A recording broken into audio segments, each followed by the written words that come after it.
India आज एक crossroads पे खड़ा है। आज जो चॉइसेस हम करेंगे वो आने वाली जनरेशंस का फ्यूचर डिसाइड करेंगे। एक रास्ता है पोल्यूटिंग फॉसिल फ्यूल्स का, जिनके प्राइसेस वॉलेटाइल हैं और एनवायरमेंटल कॉन्सिक्वेंसेस भी बहुत हैं। दूसरा रास्ता जो ज्यादा ब्राइटर और सस्टेनेबल है वो एनर्जी इंडिपेंडेंस का है, जो रिन्यूएबल रिसोर्सेज से पावर्ड होगा। ये सिर्फ एनवायरमेंटल जरूरत नहीं है बल्कि इकोनॉमिक भी है।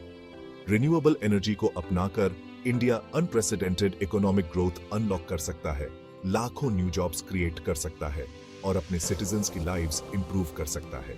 यही रास्ता है एक ब्राइटर फ्यूचर का, एक ऐसे फ्यूचर का जहां इंडिया क्लीन एनर्जी में वर्ल्ड को लीड करे। और ये ट्रांजिशन कोई डिस्टेंट ड्रीम नहीं है, ये ऑलरेडी अंडरवे है। इंडिया ने रिसेंट ईयर्स में रिमार्केबल प्रोग्रेस की है और रिन्यूएबल एनर्जी इंस्टॉलेशंस में ग्लोबल लीडर बन गया है। हमारा देश अबंडेंट सनशाइन और विंड से ब्लेसेड है।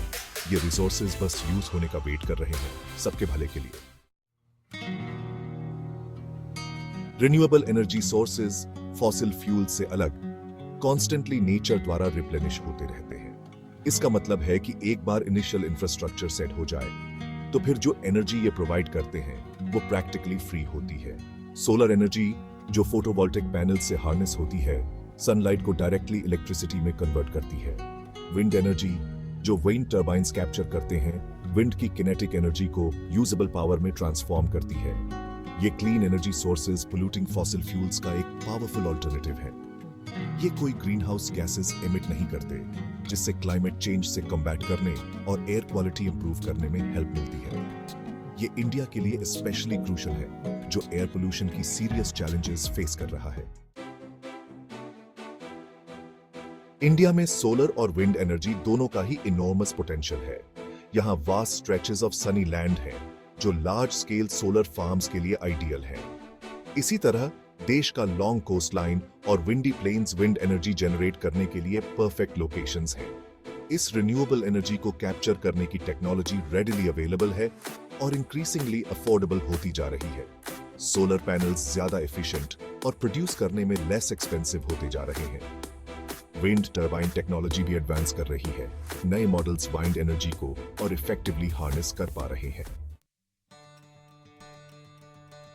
रिन्यूएबल एनर्जी में इन्वेस्ट करने के बहुत सारे बेनिफिट्स हैं। सबसे पहले ये एक्सपेंसिव फॉसिल फ्यूल इंपोर्ट्स पर इंडिया की रिलायंस कम करता है, जिससे उसकी एनर्जी सिक्योरिटी बढ़ती है।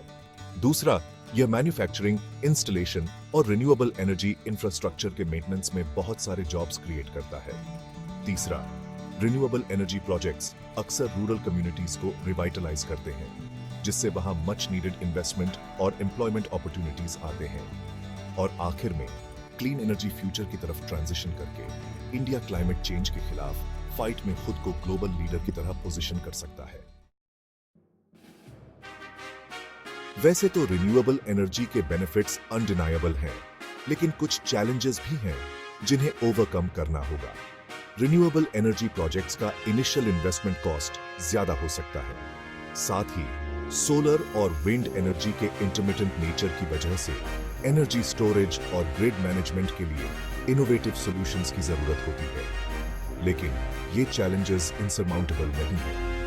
गवर्नमेंट पॉलिसीज रिन्यूएबल एनर्जी में इन्वेस्टमेंट को इंसेंटिवाइज कर सकती है, जिससे यह फाइनेंशियली अट्रैक्टिव बन सके। एनर्जी स्टोरेज में टेक्नोलॉजिकल एडवांसमेंट्स जैसे बैटरी टेक्नोलॉजी तेजी से इंप्रूव हो रही है और इंटरमिटेंसी के इश्यू को एड्रेस कर रही है।